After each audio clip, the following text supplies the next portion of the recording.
You have your first $1,000 ready to invest, but now you face the ultimate fork in the road. Do you try to find the next Apple or Tesla and ride it to the moon? Or do you play it safe and buy a tiny piece of every major company at once? It's the classic battle between individual stocks and ETFs. One can make you rich overnight, while the other is the most proven way to build long-term wealth. Today, we're settling the debate so you know exactly where to put your next dollar. Welcome back to Finance Files. We've already decoded stock charts and mastered the snowball effect of compound interest history. Now, we are returning to our stock market 101 pillar to answer the most common question beginners ask: should I buy stocks or ETFs? By the end of this video, you'll understand the risk-to-reward ratio of both, the hidden fees that can eat your profits, and a hybrid strategy that gives you the best of both worlds. Section 1. The Solo Rider, Individual Stocks. Buying an individual stock means you are becoming a part owner of a single business. If that company succeeds, your gains can be massive. This is where life-changing wealth is often made. However, you are also taking on concentration risk.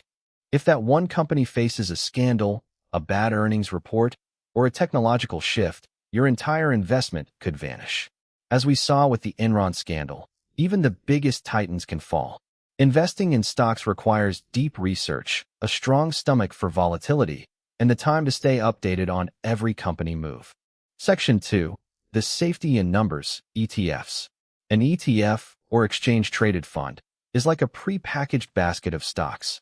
When you buy one share of an S&P 500 ETF, you are instantly buying a piece of the 500 largest companies in America. This is instant diversification. If one company in the basket fails, the other 499 are there to pick up the slack.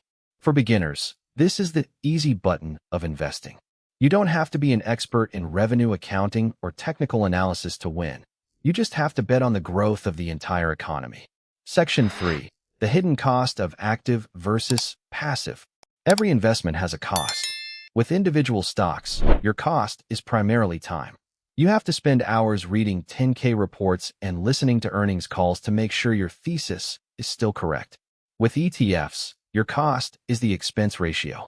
This is a small annual fee paid to the fund manager. While most passive index funds have ultra-low fees, some specialized ETFs can be expensive. As we discussed in our Wealth Builder Blueprint, even a 1% difference in fees can cost you hundreds of thousands of dollars over a 30-year career. Section 4. The 90-10 Hybrid Strategy. So which one should you choose? For most beginners, the answer is the 90-10 rule. You put 90% of your capital into broad market ETFs to build a solid, safe foundation for your future.